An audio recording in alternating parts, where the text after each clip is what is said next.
All right, happy Sunday.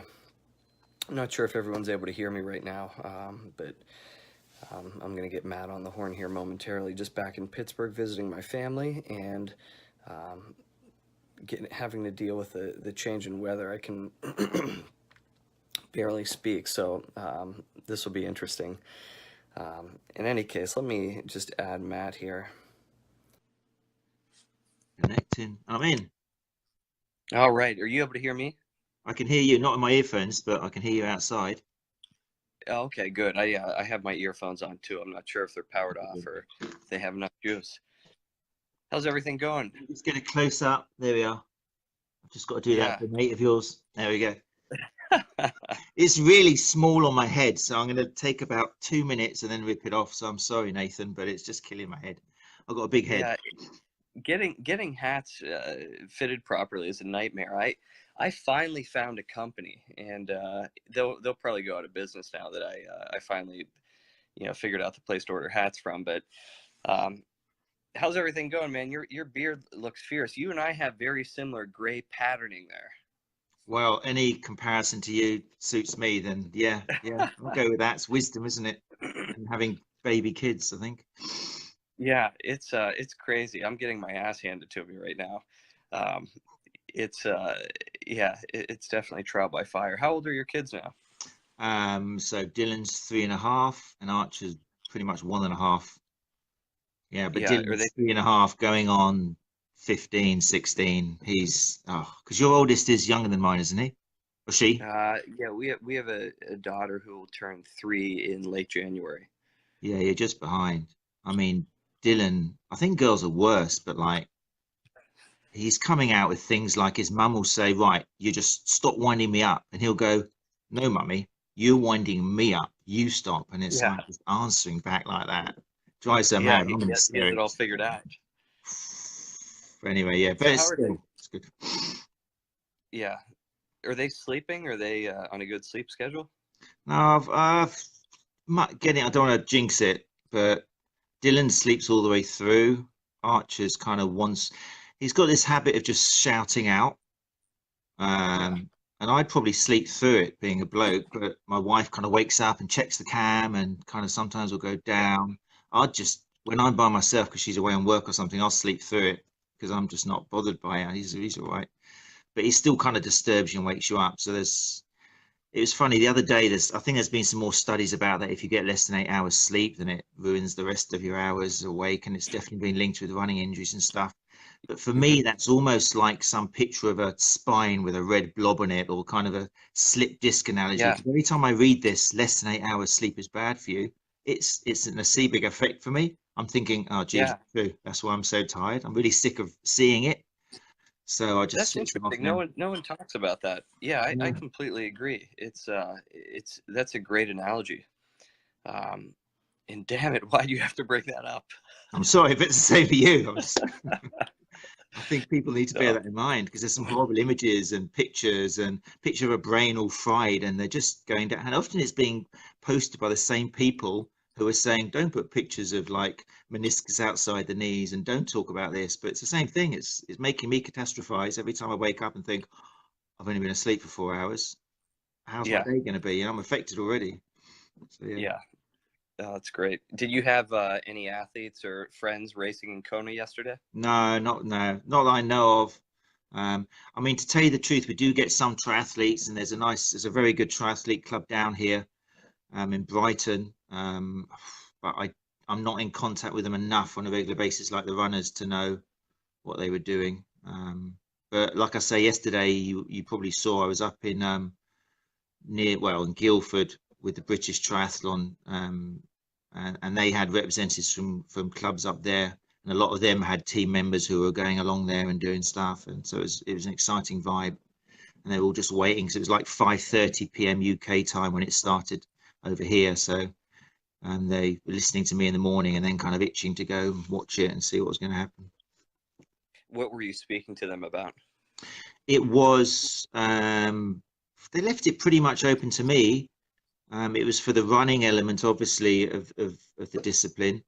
And I said to them, look, I've got a heap of I normally go along to these presentations with a heap of information, a load of slides. so I'm prepared to kind of bend it to what they're interested in. Essentially, obviously, they're there, and I let them introduce themselves, and they talk. I want to reduce running injury. I want to be able to help my clients. I want to be able to know about information on performance. There's a lot of conflicting information out there. Normally, out of the coaches, there's at least 4 or 5 who are struggling with 2 years of Achilles issues and stuff. So once they've said what they want, then that gives me a chance to kind of tailor it. So I just kind of went through a lot of, as you do, just kind of clearing up a few myths. And there was quite a bit. There was quite a few coaches who were suffering from tendinopathies for a couple of years, and 2 of them, one was Achilles and one was greater trochanteric pain syndrome, and both of them were very interested when I just talked about the potential of stretching in delaying recovery from tendinopathy because of the position of the insertion bone and that. And I could see them both kind of perking up, and their kind of partners nudging them with their elbow, going, "You've been doing eccentric kind of work over the step, like no wonder you know better." And these were the coaches, and I love that, because I say to them, the great thing about seeing coaches is I'm not just telling you, but you can now go to your club and tell kind of 30, 40, 50 other people, and that's why we do it, isn't it? Just to get the word out there. Yeah, it definitely helps when a coach is going through a situation, because you just know that there's going to be a trickle down effect. But it's still, this is still so pervasive too. You know, I hang out in running shops periodically just to sort of overhear what folks are saying. I think it really helps me better understand the community and culture as a whole. And yeah, it's still, you know, people talking about the devil of the pronatory foot, you know, that if you're having a tendon related disorder, that, you know, stretch, tape, rest, this stuff is so pervasive. And I think that we have a very sometimes myopic view into things just because of the community that we surround ourselves with. Oh, massively. Yeah. No, I was saying that I do like a Sunday morning web chat thing, inspired by yourself, to tell you the truth, because I love listening to yours on the Runner's Zone and stuff. And I thought, I'm in clinic on Sundays for 8 hours. I need to get out of the house early so I don't wake the kids up. So I thought, I've got an hour here. What shall I do? Let's have a little chat about something that needs no preparation.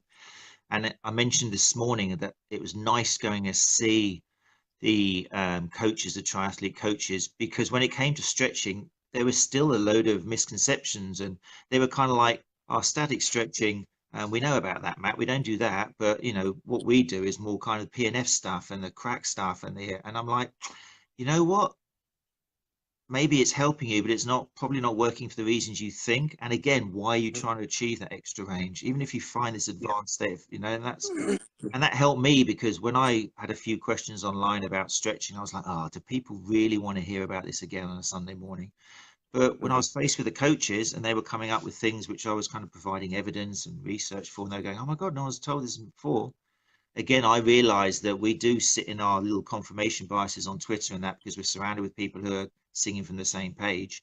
And sometimes it makes us feel as professionals is like, I've said everything I need to say now. Everyone knows, but you realize that we're just a drop in the ocean, because all the people who need to know aren't tuned in with us. They're not following us really. Most of our followers are sold already. So it's interesting. It's nice to get that boost that you've still got a lot of work to do.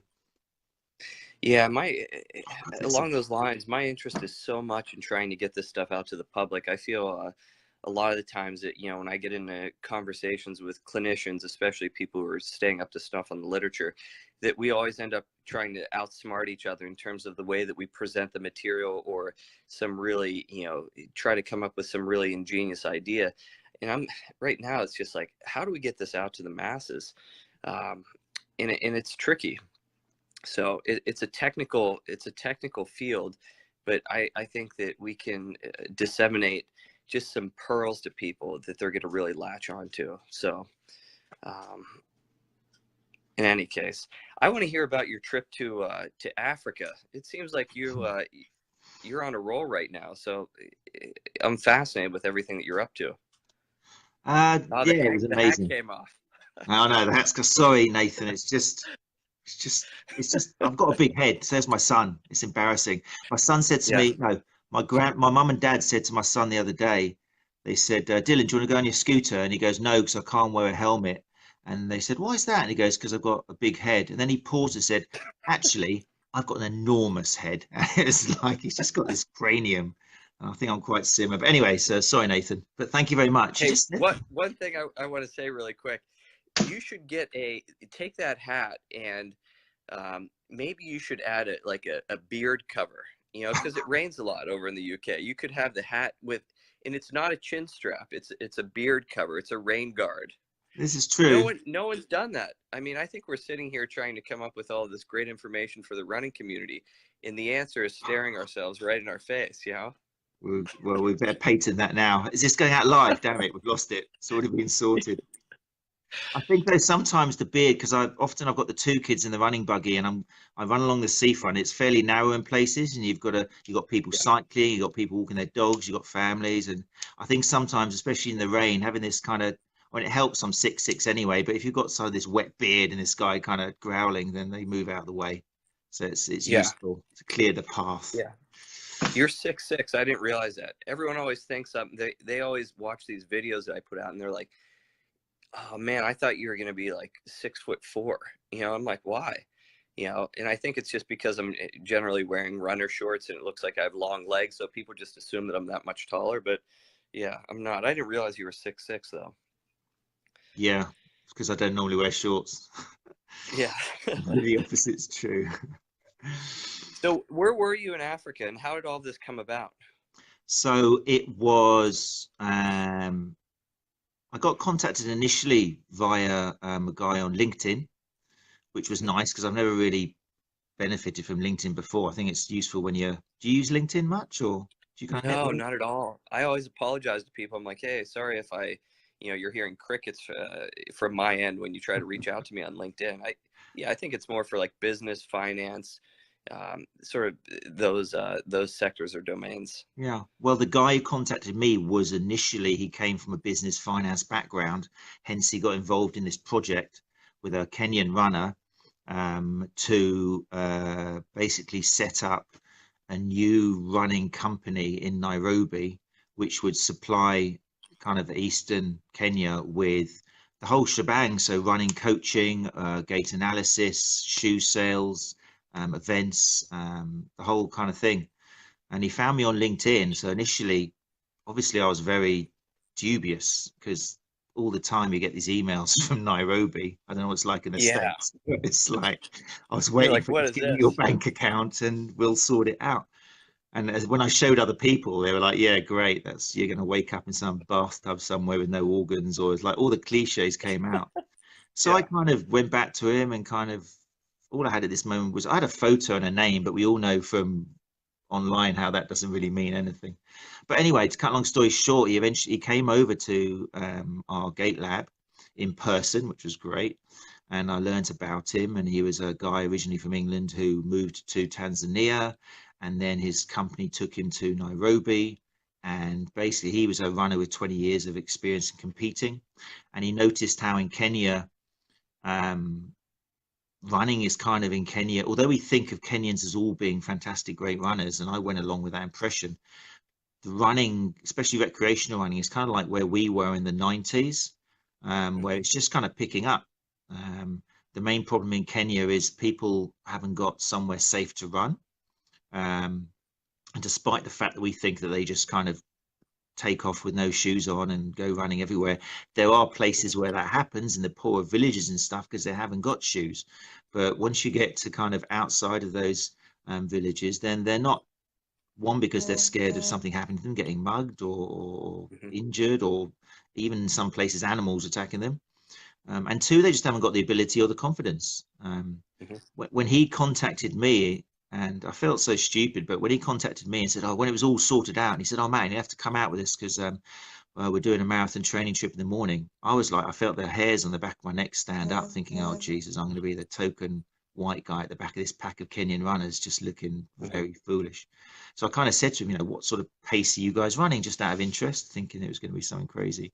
Because I had this misconception that all Kenyan runners were just gifted. And if anything, I felt racist when I got out there and realized that they're just the same as you and me. There's different levels, different standards. So eventually we worked things out, and I ended up going over there. and it was fantastic. He set up, or it's all still in the process of the locale's been chosen. It's right next to the Karura Forest, which is fantastic park where more and more people are going to for recreational running. It's safe. You've got security with guns and everything. Because for people who haven't been to Kenya, it's quite a volatile place. And not so many years ago, there was explosions and terrorist activity from neighboring countries, and we don't agree with the politics and stuff. So there's a lot of security there. You go into a mall and you've got bomb searches under your cars and stuff. There's a lot of security. So it's great that there's this park now which is being used by prior Kenyan champions as well, to train people. And so he sets up right next to there. So my role basically was having the two kids. I could only really get away for 4-5 nights maximum, which he said was fine. And so I had kind of 4 nights to go over, or 4 days. It was 3 days actually by the time I got over there, because it's a 9-hour trip from here. 3 days with a team of about 12 people involved in the company, just to everything about running. A big thing about was Gait Analysis, because he, based on what he'd seen in our clinic, he decided to use the same software that we use, which is called Motion Metrics. It uses depth sensing cameras to give you feedback, not only on the kinematics, but the kinetics as well. It calculates forces and compares that to a population it's got inside, and gives you kind of data with regards to where you should be compared to the norm and stuff like that. So he was really impressed with our gear.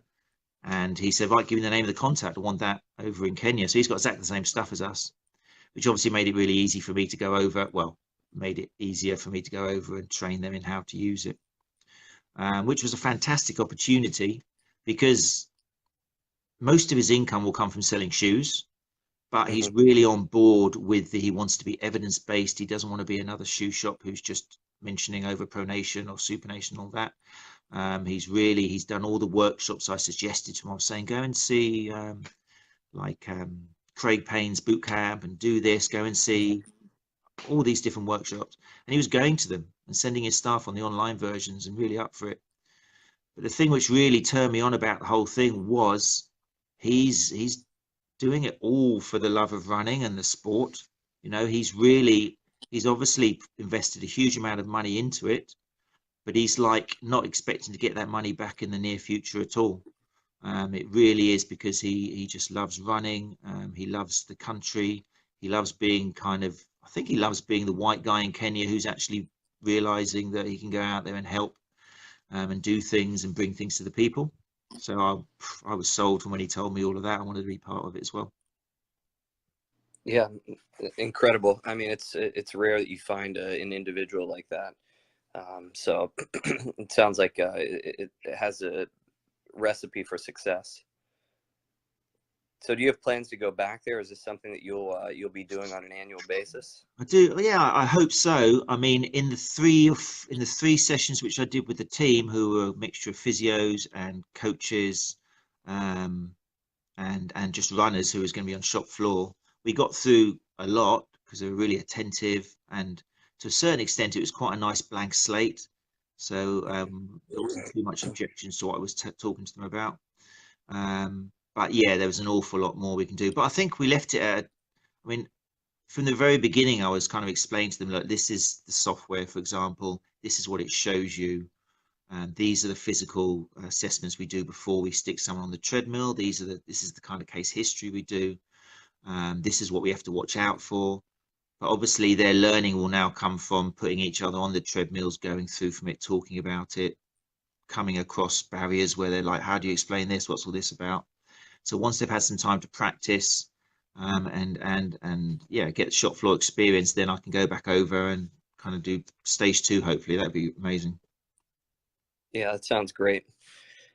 Did you get a chance to go out and do some running with the group? Yeah, definitely. Once I found out that they weren't all kind of running 4-minute miles, then I went out with them gladly, and we went to the Karura Forest, and it was, well, I don't know, because I only met these guys, and I don't want to be sucked into some kind of cliche and like, I don't know if they just did it for me, but I don't think so. But we were running around this forest singing Swahili songs and raising our arms up in the air, Yeah. and and I was just like, I was filming it from the front and got some great footage, and it was just the smiles on their faces.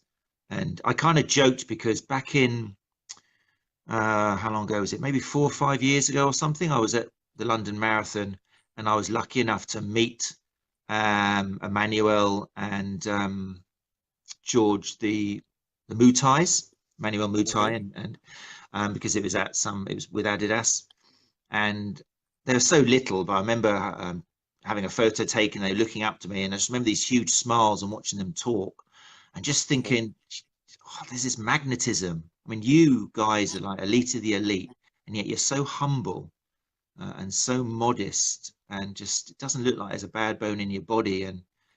And from that moment, I knew I kind of wanted to go over and see these people a bit more. So when this opportunity came up, um, but that's exactly what I found. I don't know what it is. I don't know how much is it just projection, but they just seem to be so smiley and humble and modest and great listeners. Every time you talk to them, there'll be a pause where they'll think and then they'll answer. I mean, one of the guys I met who stood out, who was a classic example of this, was a guy called Jimma'Simba Beauttah, who's one of the godfathers of kind of the Kenyan era in coaching, and he's still coaching. Hmm. But he was responsible back in the day, and still, but he was one of the original coaches for Abel Kiprop. Hmm. Um, and this was before he got into the doping allegations in 2018, but he was involved in that. He coached Moses Kiptanui as Hmm. well, and also the other guy, Daniel Komen as well. So he was he's one of the He three coached. introduced. Yeah, He coached Komen. yeah, Yeah, I mean, 5,000 meters. he's one of the most underappreciated runners of all time. I'm getting reprimanded to keep it down. I think our baby boy's still sleeping. What's the baby boy's But name? that's Kai. If he Okay. wakes up, I'll bring him down and bring him on camera. He has a mop on his head. Oh, really? Yeah, you'll crack up. So sorry, I interrupted you. No, no, it's okay. So yeah, so Daniel Komen, and so you can imagine the stories. I mean, I'm even thinking about it now makes the hair on the back of my neck stand up because not only was I working with him and he was in, listening to the presentations and stuff, but he was staying in the same. We were all staying in the organizer's house together with the family, which was just a bit of paradise anyway. So I've got these long evenings with a bottle of Kenyan wine, listening to this coach Zimba just talk about Yeah. 30 years of training Kenyan athletes, and I'm just slowly getting more and more drunk, and both on the wine and on the magnetism and the stories he's telling me. And he was just, it was apart from the facts and the data and the figures, just listening to the way he talked, because these are people who didn't have all of the technology and their way of coaching was looking at the athlete. I remember he was talking, I think it was about Komen actually. He was saying when he saw him and realized, he said he was just running and there was just too much effort there. He was like fighting to try and run through the distance, whereas instead of Hmm. being relaxed and calm and cool. And so I just looked at him and just had a conversation and said, why are you fighting? Why you shouldn't be fighting? It should be much smoother. And then I looked at ways, and he's talking like this. I can't do it because he's got this accent and this magnetism, and he stops and pauses and looks at you, and you just kind of like think, oh my God, just keep talking. And Yeah. but it was amazing. It was just inspirational to spend time with him and think that I'm involved in the same kind of, because he's head coach at the Rift Valley region at the Eldoret. So he's Hmm. head coach there, and he's still involved in that even after all these years. So obviously we're talking about the birthplace of very famous Kenyan runners. It's the region where the whole Kalenjin tribe, because it's not just all Kenyan runners, it's the Kalenjin tribe in particular. I think the fourth most common tribe in Kenya who have produced all of our Kipsangs and our Hmm. Kipchoges and all of these people and the women as well. So he's bang there in the centre in the Rift Valley where all these athletes are pouring out from and training. Um, I had the choice on day 4, and I don't know how you're going to react to this. I'm not sure. Maybe as a father you'll understand, but the organizer turned around to me and said, look, if you want to go up to Eldoret, we can drive up there. It's 5 hours away from here. We can go to the Hmm. centre and you're bound to see a few of these athletes and have a chat with them. or you can go on a safari and take pictures of giraffes for your kid, because I know he really wants to see them. Mhm. So what, I don't know, what would you have done? Or maybe you should answer that. I don't know. So tough to say. Yeah, I don't know. You would have the guilt factor set in if you didn't get pictures for the kids. Yeah, and Yeah, you'd have the physical reaction of your wife when you get home, and she says, yeah, "Where's the pictures of the giraffes?" You know, so I kind of said to him, "Look, promise you'll have me back, and then we'll go on the yeah, safari, because I want to see the safari as well." That was another just mind-blowing thing. He went, "Yeah, yeah, don't worry, we'll have plenty of time to do this."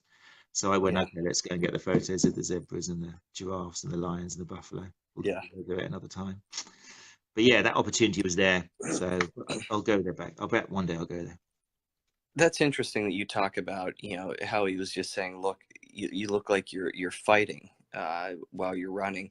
It's almost like the complete opposite end of the spectrum of how we're approaching training these days, at least from what I see in, places like the States, the UK. Everything is so data driven. It's like, you don't take a step back and really watch what's going on, you know. Um, yeah, fascinating stuff. I don't know. I think in my own coaching, I try to really be present with athletes and sort of take a page out of that book. But again, you have to really have just spent so much time around world-class runners, which, I haven't done to the extent that this guy has. Um, are they doing anything in the way of strength work, or is it more just their lifestyle and the demands of, their environment that they're almost naturally doing strength work? No, yeah, strength work was big over there, and it was. I thought I had this kind of like almost. I had this photo of Kipchoge, and he was lifting up this kind of bit of concrete with a post sticking out of the end in Eldoret. And I thought I'd found this Yeah, great photo. It's like a marketing thing. And they said, no, a lot of runners will use that all the time. They use these kind of signposts from the floor, which have got a concrete base, and they use them to exercise with. It's classic kind of, equipment they use. So yeah, they're very big on their strength training. And it was because in the beginning, the organizer thought I might clash with this guy a bit, because he thought this guy's obviously old school. You're going to come over here and say that the biomechanics is obviously important, but we're not quite sure how, and we need to look at more of the kind of psychosocial part of it as well and understand. But talking to this coach Simba guy, he was, even before people were talking about biopsychosocial, he was aware of the importance of the psychosocial and everything in his runners. If he saw a runner fighting and stuff, he was like, okay, what's going on in your life? All of this stuff. He was inventing, look at the whole runner before all of this kind of science came out and backed it up. And that was probably where a lot of the success came from. He knew when to say stop, when to say go, when to make them work harder, when to make them work less, which is a big thing which he was in favor of. He said a lot of these athletes were just training too hard and doing too much mileage. He was a big favor of that. And yeah, it was there wasn't this obstruction at all. If anything, a lot of the time during my presentations, I was able to pause and let everybody benefit from Coach Simba's kind of experience. Could he back it up with what he'd been doing before the science came out? well, and it's interesting. You get to see this unfold in a very organic way, where it's not all the technical, jargon that gets thrown around online that we're all too familiar with. But yeah, a lot of people say, hey, how do I get into coaching, or, start to work with endurance athletes? I'm like, go find the best coaches and just go hang out with them and watch how they conduct a practice and how they, interact with specific athletes. There's so much value, and they're describing the same thing. They're just coming at it from from a different lens or angle. Mm-hmm. Um, He would so, say time and time again, I remember he was saying when he was someone's coach, he was like their father. It was like a father-son relationship. So just the mhm. same as, well, I can think of some exceptions, but just the same as you don't just drive your son into the ground, making them train and train and train. You want to be aware of everything else that goes with creating that human. You want them to be happy as well. You want them to be, looking at other parts of life. So he was very much compared his relationship to his runners as a parental thing, and having all of those factors incorporated. Yeah, fascinating. Are you reading anything in particular? Well, let me take a step back. So when you got back to the UK, how did that trip influence your professional work? Did you find yourself doing anything different? That's a good question. So I think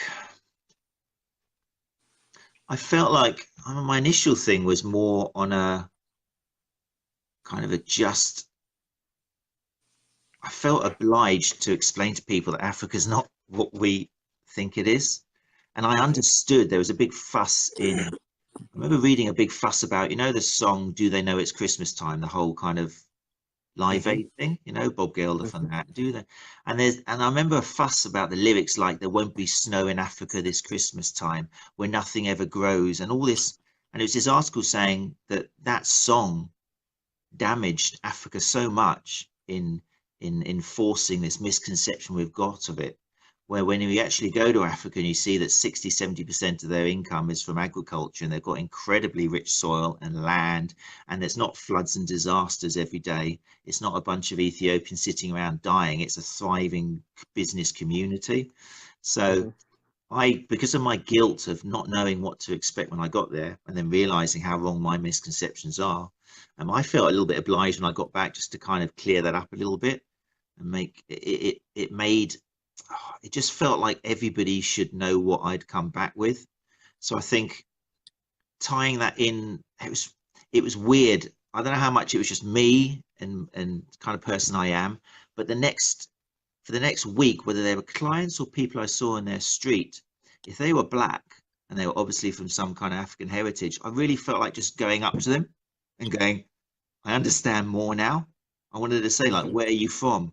And I had to be careful with clients coming in because, for all I know, they were born in, like, I don't know, London or something, or obviously they had heritage, but I found myself having to hold back. But I was so impressed with having that introduction and from pure ignorance of what Africa is like, only a small part of Africa. In terms of as a person, I like to think and hope, because I'm kind of quite well traveled anyway, but it's just opened me up even more to understanding that people are from different backgrounds, just Hmm. understanding that whole thing with the person in front of you. It might not be they're from a different country with a different culture and traditions, but they've got their own lives, and they've got, that we all love running, but the history is so important. And although I was aware of that already, I think it made me even more aware of either me opening up myself to understanding the person in front might have a whole lot of other stuff going on, or just explaining to the runner that they need to have confidence in me and tell me if something else is going on, because that's something that I come across quite a lot of the time, especially with persistent injuries.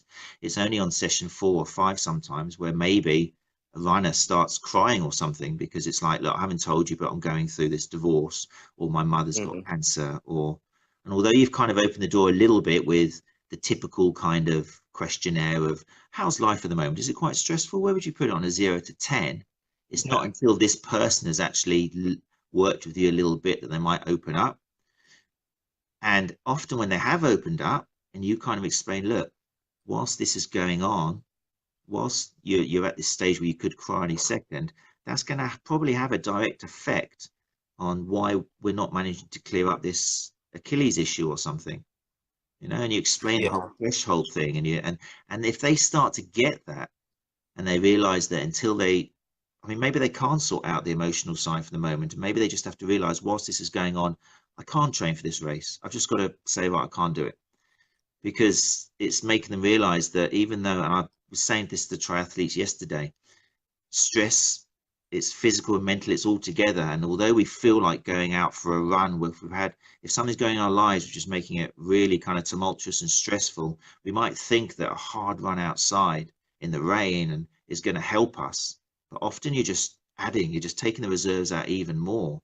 And at the time, it might feel good because you've got the endorphins, but you're still emptying the tank.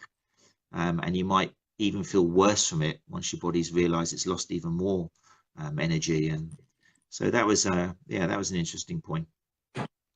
Yeah, I think that's such a tough thing for people to wrap their head around when they're going through a situation where they're not able to take a step back. And I've been reading all of Dan John's work, and this guy has such perspective. And I realized he's a Fulbright scholar, and I'm like, oh, this all makes sense. But he talks about points in life that are yellow light, red light, green light. And everyone's like, hey, why aren't you racing this year? And I'm like, oh, it's a yellow light. I have 2 kids. I'm not sleeping. I have this clavicle fracture. I need to get hardware removed. Like, this is where I go out and I'm running on non-consecutive days, spinning for an hour a day, just basically maintaining and lifting. And yeah, it's tough for people to do that. It took me, 40 years to learn to do that. But I do think that really making it so you create an environment when you're working with people that you can get to the heart of the issue during that first or second visit. Because I am right there with you. And people may start like hinting at things 4 or 5 sessions in, and you're like, I had a hunch all along that like something else is going on. And as the saying goes, stress equals stress equals stress. I think John Schneider just said that. So just saying what's up to Lindsay, John, Mark, Joel, Tanya, who's racing a marathon. You get the hell off Facebook. So no, that's you're a man of incredible perspective. I don't know if sometimes that's a good thing, sometimes it's not. I don't know. Yeah, but is there any so I don't want to keep you on here all morning. Another question or so. Is there anything that you're reading right now that is not research related, but related to running? And it doesn't need to be related to running either. Actually, I've got this really good kind of strength training book that I'm having a look through at the moment. I don't know if you've come across it. Yeah, strength training for runners. To bring that up. Yeah. That's great, mate. No, really good. I've looked through it, and I don't think there's anything else like it out there. It's. Am I okay to talk about it? Oh yeah, for sure. Yeah. There's little things in there which are very you and kind of, and also I guess down to Joel and Nathan as well. Like it's not just to start off, it's an awesome kind of a directory of different exercises, but it's the little, it's in between the lines which make all the difference. Like I was a big fan of the for example, with proximal hamstring tendinopathy, when this exercise might not be suitable, because that often gets glossed over. There's no such thing as a bad exercise, but you can do the exercise at the wrong stage in your rehab or the wrong stage. So it was nice to see that, reminding people, don't just go through this book and do all of these. See a professional, because it might not be right, especially if you're suffering from pain. I love the communication elements, which I don't think I've seen in other textbooks, where it's all very well having this knowledge. This was more for therapists, but unless you've got the skills to get it across to the person in front of you, which might be a whole different way of presenting it than to somebody else, then that's always something which I'm really interested in, because I don't think there's enough CPD in this country which focuses on helping coaches and therapists to actually be educators, to be teachers. Because more and more now we are realizing that it's definitely, well, a lot of the time it's more what comes out of our mouth which is more effective than what we're doing with our hands. So all the CPD now should be shifting towards how do you improve what comes out of your mouth. This is why I've got a little bit of a kind of frustration against so many new CPD courses, which are like, you can do this with your hands, you can free up this pain a little bit this way. There's not enough out there which is, let's make you a better teacher, let's make you a better educator, So I love that unit. I think it was pretty much in the beginning of the copy that you sent me. That was great. I loved seeing because that's something which has missed out so much, the seated versions of the calf. This for the soleus, because that's something which research, again, with the work of Seth O'Neill and people, has kind of showed that mainly it's the soleus which is contributing to the propulsion. So it's not an easy exercise to do, because you do need a lot of weight. You're not going to be able to do it with just body weight or a kettlebell. You're going to need probably a gym and like maybe half your body weight to reach fatigue. So yeah, and the plyometric training, I think that's often somewhere which a lot of people who come to me and they haven't fully recovered is because they've done the weight training, but they've omitted the final stage of actually the bounding and the hopping, and they haven't done that because probably the person they went to didn't have those facilities. Unless you've got really high ceilings or a wall or something, you can't really do it. So it's often missed out, and they wonder why they haven't managed to get back into running, because so no, so that's what I've been looking through lately. And it's not just to big it up for you, it's actually, I haven't seen a finished product yet. From what I saw, it should go down as a classic on everybody's kind of shelf. Really well written and presented, and the video links is a great idea as well. I don't know if that's been done so much on other books. I don't know where you got. I suppose you've already got a fantastic library of videos, because of your previous work. So it's just a logical thing to do, wasn't it? Tied in. Yeah, you know, when we first started thinking about this, we just felt like there was a resource and it needed to be somewhat technical, but not unapproachable. Um, oh, thanks. So, yeah, it was, but it's tricky, Matt. I mean, there are so many exercises you could get into. Like, there are a lot of plyometric drills that I wanted to include in terms of like bounding, galloping, you know, explosive skipping for height, for distance. But, you know, at day's end, you have to think about the reader and you want to try and get this out to practitioners, not just, you know, people like yourself, Greg Lehman, you know, Izzy Moore, Tom Goom, you know, those likes. You want this to get out to coaches. You want to get it out to, you know, basically strength, strength and conditioning professionals, um, everyone. So that was sort of the impetus for writing it. And I appreciate you um, sort of picking up on the nuances of the book, you know. So yeah, it's flattering, you know, and I sent it to, you know, a handful of people who I really knew would give it a critical look or a closer look. Um, but yeah, it's the tricky thing about that too is, you know, you introduce like, hey, be careful of this in the context of a proximal hamstring tendinopathy. But then it's like, do you need to write a whole chapter on tendinopathy?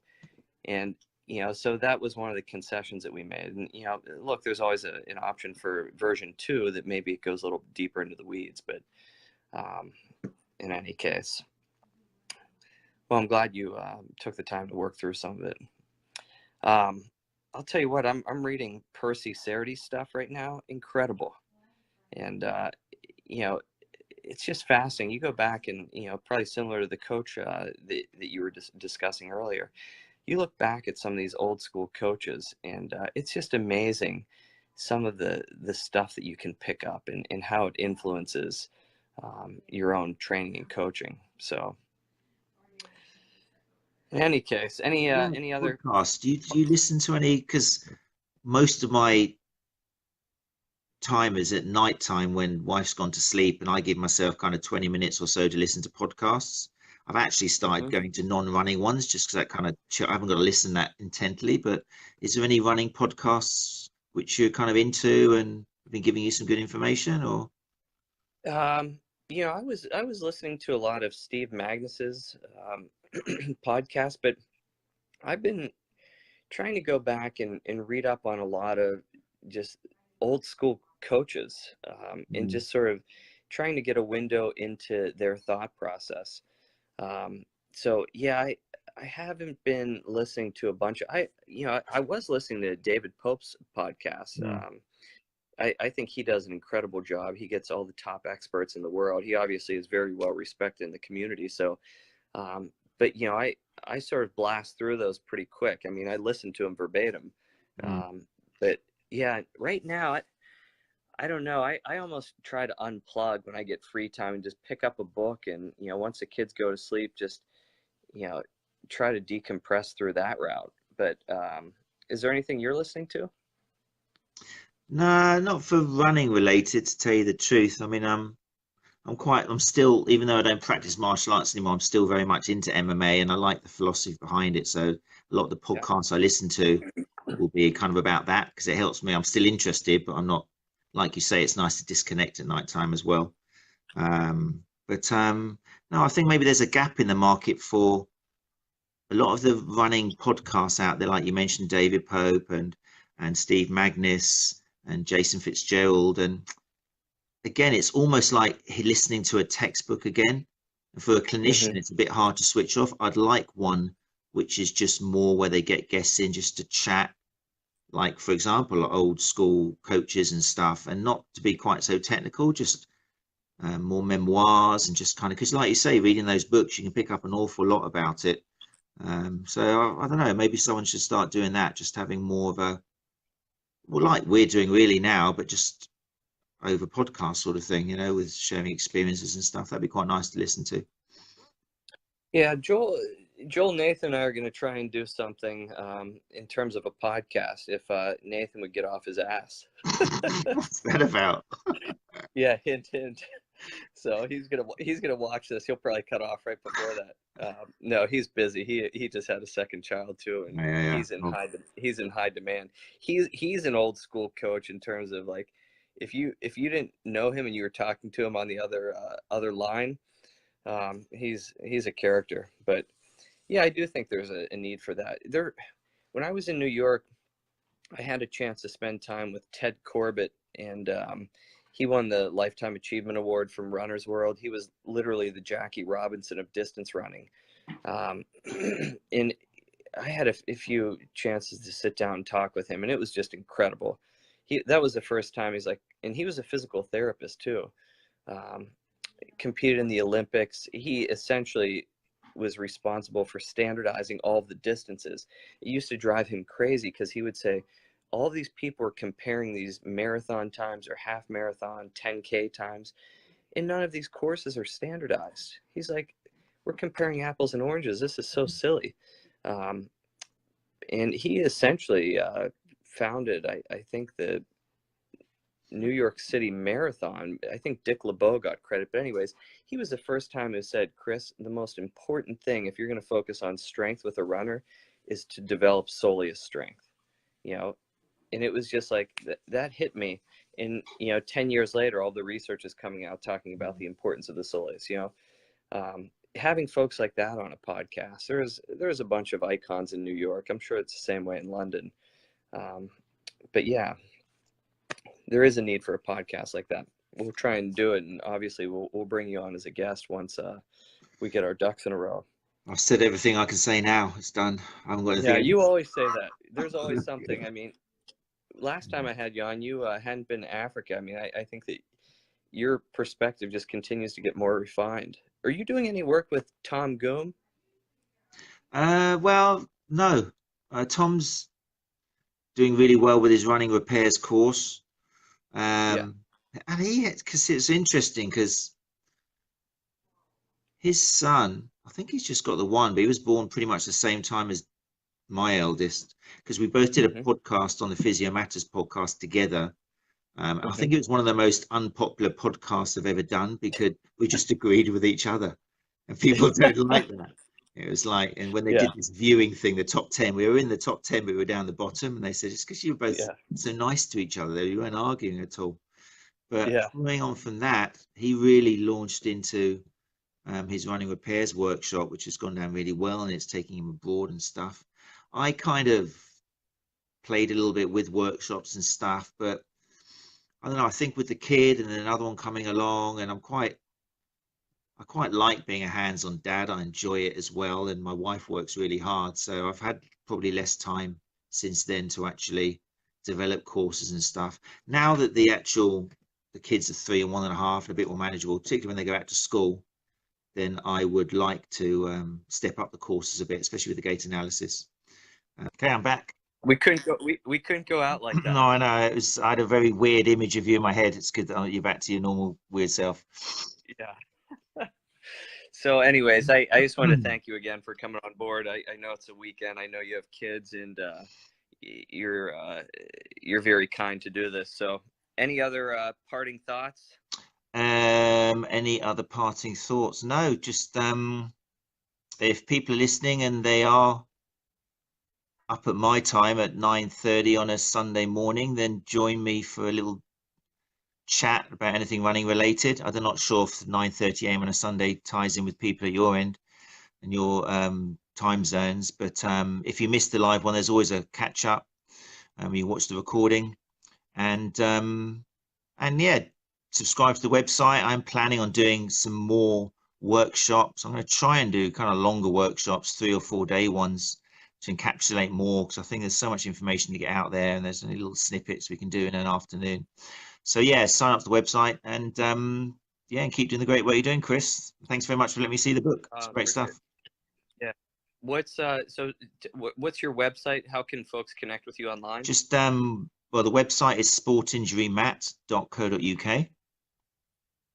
And then Sport Injury Mat is pretty much where I am everywhere else. So Instagram and Facebook and Pinterest and Snapchat, Tinder, Grindr. Those last two you never heard of, have you? No, and it's probably a good thing. I just missed that. Yeah, I mean that was coming in into popularity right around the time I started dating my current wife.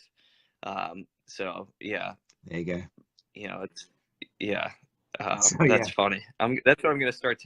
That's how I'm gonna start closing off. If people ever get me on a podcast, if you want to find out more, you can go to this, and Tinder. Yeah, Boy, it's a great world of internet. Yeah. And so, you're doing broadcasts. Are you doing them on a set schedule? Yeah, just 9:30 a.m. UK time, whatever that translates as to people's zones. Mainly because I'm in clinic for the day on a Sunday, so I kind of get here on the train, and sometimes I chat because people have given me questions of things to talk about. Sometimes it's just experience I've had in the clinic, what I've been up to in the week. It's about kind of 25 minutes. I've thought about maybe trying to get, because I've got the whole clinic for me. It's like, look. Yeah. Yeah, that's great. Oh, a lovely big space here. So I thought maybe of actually, if people are free, obviously not from the States unless they're here on holiday, but to come in and have a chat as well for half an hour on a Sunday morning, then have a cup of coffee. I might start doing that because I like listening to communication between two other people. So I might start inviting people local here, strength conditioning coaches, other coaches, representatives from clubs, just to have a little chat about what they do and stuff like that. Even like yoga teachers, Pilates teachers, try and get some interesting conversation on. So as soon as I get maybe a few more people watching, then yeah, I can start doing that. It sounds great. Well, you're a wealth of information, man. So keep up the good work, and one of these days we'll have to sync up. I still haven't been to the UK, believe it or not. So and if you ever want to go to New York City, just let me know. That's an easy trip, and we can put you up and have a grand old time. So yeah, let's stay in touch, and thanks again for coming on to the Runner Zone. No problem. Thank you very much for inviting me, Chris, and thanks for the hat, Nathan. Okay. Cheers. Regards to the family. And yous. Thank you.